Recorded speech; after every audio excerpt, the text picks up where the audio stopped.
Doctor Ghalib, আপনার কাছে জামাত প্রকাশ্যেই peer পদ্ধতির পক্ষে বলছে এবং সম্ভবত বিএনপি ছাড়া ছোট ছোট দল বলে যাদেরকে মনে করা হয়, জামাত যদিও ছোট দল না, ধরেন বাম দল কিংবা নতুন দল, আরও ছোট ছোট দল, তারা সবাই পিয়ার পদ্ধতি চাচ্ছে। অনেকে বলছেন এইটার দুটো উদ্দেশ্য। একটা উদ্দেশ্য হচ্ছে বিএনপি যেন 200-র উপরে আসন না পেয়ে যায়, মানে একটা যেটা এনসিপি বা বৈষম্যবিরোধী ছাত্র আন্দোলন শুরু থেকে বলছিল, এক ফ্যাসিবাদকে সরিয়ে আরেকটা ফ্যাসিবাদ আমরা কায়েম করতে চাই না। ফলে এটা বিএনপির বিরোধিতা করার জন্যই কি জামাত আসলে পিয়ার পদ্ধতি চাচ্ছে? আবার ধরেন এটার সংকটও আছে, যদি একজন স্বতন্ত্র প্রার্থী হন, সারা দেশে ধরেন 12 জন স্বতন্ত্র প্রার্থী, সবাই মিলে হয়তো 1% ভোট পেলেন, এই 12 জনের ভিতরে এমপিটা আসলে তাহলে কে হবে, তাদের প্রতীক কি হবে? আমাদের লোকজন তো আসলে এমপি বানায় বিপদের সময় তার কাছে পাওয়ার জন্য, ছেলে বা মেয়ের চাকরিটার জন্য, সহযোগিতার জন্য। তো উনি তো জানেন না যে কে তার এমপি হবে। ফলে এই সংকটগুলো কিভাবে আমরা দূর করব? ধন্যবাদ প্রথমে আমাকে ইনভাইট করার জন্য। আমরা যে বিষয় নিয়ে আলোচনা করতেছি, দেখেন পিআর প্রসেসটা মানে প্রথমে যেভাবে আসলো, যেটা অনেকগুলো দেশে কিন্তু এটা আছে, মানে অপরিচিত প্রসেস না যে ডেমোক্রেসিতে কেউ এটা হঠাৎ করে বানাচ্ছে, বিষয়টা এরকম না। পিআর প্রসেস আছে, তার কিছু ভালো দিক আছে, কিছু খারাপ দিক আছে, প্রোস কনস আছে, এবং আমাদের সার্বিকভাবে আলোচনা করে ডিসিশন নিতে হবে। তো ফান্ডামেন্টালি যেখান থেকে আসে, ধরেন আমার 300 আসন, দুইটা রাজনৈতিক বড় বড় দল ইলেকশন করতেছে, একটা দল প্রত্যেক আসনে 1 ভোট করে হেরে গেল, তাহলে দুইটা দলের মধ্যে একেবারে কাউন্টে থিওরিটিক্যালি বা ভোটের পার্থক্য হবে, অথবা জাস্ট 300 ভোটের পার্থক্য হবে, তার 49 point something and 50 point something. কিন্তু আসনের দিক থেকে এটা হইতে পারে 100 and 0, একটা দল টোটাল 300 আসন পাইতে পারে, আর একটা দল 0 আসন পাইতে পারে। তাহলে এখানে একটা ইনকনসিস্টেন্সি তৈরি হইতেছে, তাই না? এই ইনকনসিস্টেন্সিটা থেকে আমরা যাতে ওভারকাম করতে পারি, তো পিআরের ফিলসফি হলো এটা। থিওরিটিক্যালি এটা ঠিক আছে, নাম্বার 1।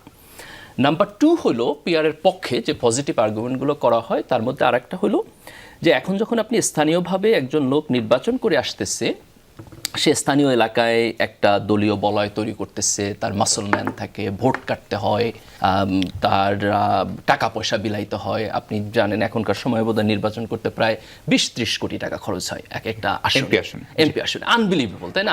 আমি কোনোদিনই রাজনীতিতে যাই এটা করতে পারবো না। তো এই যে মানি এবং মাসলম্যানের যে প্র্যাকটিস, তো পিআর প্রসেসে গেলে যেত ফোকাসটা ব্যক্তি থেকে সরে গিয়ে দলে চলে যাবে, তখন এই জিনিসটা এখানে কমে যাবে। এই দুইটা হচ্ছে ফান্ডামেন্টাল আর্গুমেন্ট, যে আমরা যেই ইনকনসিস্টেন্সিটা আছে সেটাকে ওভারকাম করতে পারবো, আর হচ্ছে মানি এবং মাসলম্যানের যেই আপনার প্রভাবটা আছে এটাকে আমরা কমায় আনতে পারবো। আমি একটা ছোট্ট প্রশ্ন আমি একটু শেষ করি, প্রশ্ন তারপর আসেন। তো এটা হচ্ছে তার প্রস। নেগেটিভ যেটা দিক, যেটা সাইদ আব্দুল্লাহ বলল, যে একটা হচ্ছে যে গভর্নমেন্ট ইনস্টেবল হতে পারে। তার কারণ হলো যেহেতু একক সংখ্যাগরিষ্ঠতা কেউ কম পাবে, তাহলে দেখা যাবে যে 2-3টা পার্টি তারা মিলেমিশে একসাথে সরকার করতে হবে, এই ইনস্টেবিলিটি সেখানে আছে। আরেকটা ইনস্টেবিলিটি আছে, প্রবলেম আছে, সেটা হলো যে দলীয় প্রধান যখন মনোনয়ন দিবেন, তো উনি আসলে কি দেখে মনোনয়ন দিবেন? আমাদের দলের মতো তো আভ্যন্তরীণ গণতন্ত্র নাই।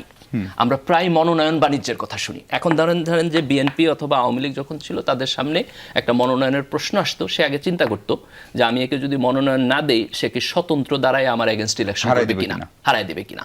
তার ফলে কারো যদি স্থানীয় এলাকায় অত্যন্ত ভালো প্রভাব থাকতো, তাহলে তাকে মনোনয়ন দিতে বাধ্য হইতো। তার ফলে একটা স্থানীয় ওরিয়েন্টেশন তৈরি হয়। আমি যদি পিআরে চলে যাই, তাহলে এটা মেবি হইতে পারে যে দলীয় প্রধানের একটা আনকন্ডিশনাল পাওয়ার তৈরি হবে, এবং অল দ্য ব্ল্যাক মানি যেটা এখন আপনার গ্রামের সাধারণ মানুষের কাছে যায়, that black money can come back to here. এটা হইতে পারে এক্স্যাক্টলি টু দ্য সেন্টার। তো এটার একটা সম্ভাবনা পিআর প্রসেসের মধ্যে আছে। আবার এখানে পিআর প্রসেস মানেই যে একটা একক প্রসেস, বিষয়টা এরকম না। পিআর এর মধ্যে নানান প্রসেস আছে। আপনি কিভাবে ভাগ করবেন, এটা কি সারা দেশের ভোট একসাথে পার্সেন্টেজ হবে, না জেলা অনুযায়ী হবে? আমি যদি ধরেন যাইতে যাইতে আসন অনুযায়ী করি, তাহলে তো এটা এখনকার সিস্টেম হয়ে গেল, তার মানে ওইটা একটা লিমিট। আবার আনতে আনতে যদি আমি দেশ করি, তাহলে এটা হচ্ছে একেবারে রিয়েল পিআর। কিন্তু আমি মাঝখানেও করতে পারি, আমি জেলাতে যাইতে পারি, আমি বিভাগ অনুযায়ী করতে পারি, এটাকে নানানভাবে ওয়েটেজ করা যায়।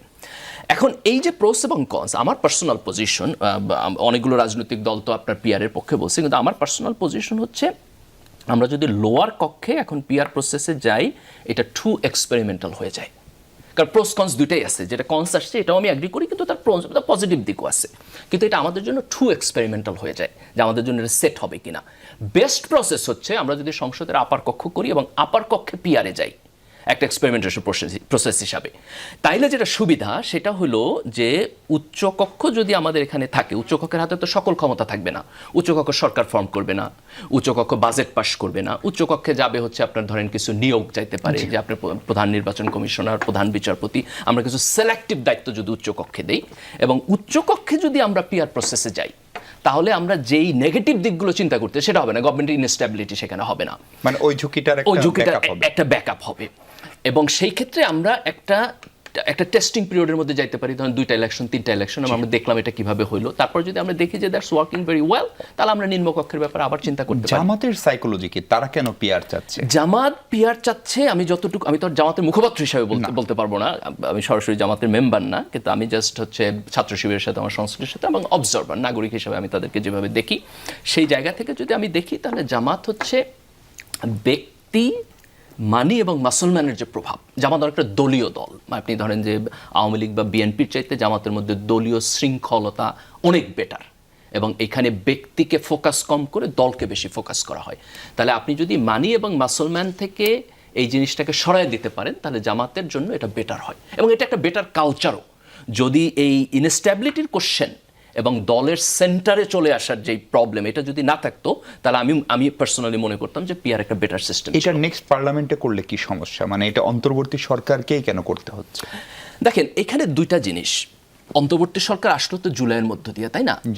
আসার পরে আপনি এখন দুইটা এক্সট্রিম পজিশনে যাইতে পারেন। একটা এক্সট্রিম পজিশনে আপনি বললেন যে আমার কোনো সংস্কারের দরকার নেই, আমি কিচ্ছু করবো না, আমি জাস্ট কুইকলি ইলেকশন দিয়ে চলে যাব। তত্ত্বাবধায়ক সরকার ছিল না, আমি তত্ত্বাবধায়ক সরকার দিব, নির্বাচন কমিশনার সরাই দিয়ে নির্বাচন কমিশনার করব, আমি 90 দিনের মধ্যে অথবা সময়ের মধ্যে দিয়ে আমি হচ্ছে ইলেকশন দিয়ে দেবো। That's one philosophy.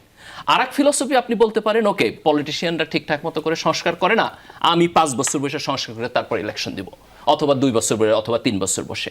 দুইটা এক্সট্রিম জায়গা। আমি আর্গু করবো যে আমাদের একটা মাঝামাঝি জায়গায় যাইতে হবে। কেন মাঝামাঝি জায়গায় যাইতে হবে? আমরা গত 17 বছর একটা ফ্যাসিবাদী সিস্টেমের মধ্যে দিয়ে গেছি। এই ফ্যাসিবাদী সিস্টেম আমাদের প্রত্যেকটা ইনস্টিটিউশনকে ধ্বংস করে দিচ্ছে, এবং সেই জায়গা থেকে এটা কাইন্ড অফ একটা নিউ বিগিনিং। ধরুন, আমি যদি বাংলাদেশের টোটাল হিস্ট্রি দেখি, আমাদের 91-তে একটা বিগিনিং ছিল, রাইট? আমরা হচ্ছে এরশাদের শাসন আমল থেকে বের হয়ে আসা একটা গণতন্ত্র শুরু করছি। সেই গণতন্ত্র ফাইনালি শেখ হাসিনার হাত দিয়ে নষ্ট হয়ে গেল। তাহলে এখন আমাদের একটা নিউ বিগিনিং। এখন আমরা কি করব? এই নিউ বিগিনিংয়ে কি সব কিছু এক্স্যাক্টলি যেভাবে আছে সেভাবে রাখা ইলেকশনে চলে যাবো এবং সব কিছু বলবে ইলেক্টেড গভর্নমেন্ট আসবে? আমি তো মনে করি এটা ভালো জিনিস না। তার চাইতে আসেন আমরা আলাপ আলোচনা করি, যে কারণে অন্তর্বর্তী সরকার আসছে, আমরা কেন তত্ত্বাবধায়ক সরকার করি নাই? ফর দ্য সেম রিজন আমরা কিছুটা সংস্কার করি, দুইটা ভাগ করি, যার মধ্যে কোনটা সবচেয়ে গুরুত্বপূর্ণ, মেজর এবং মাইনর আইডেন্টিফাই করি, মেজর সংস্কারগুলো এখন করে ফেলি, তারপর আমি ইলেকশনে যাই। আমার মনে হয় that's the best policy. G.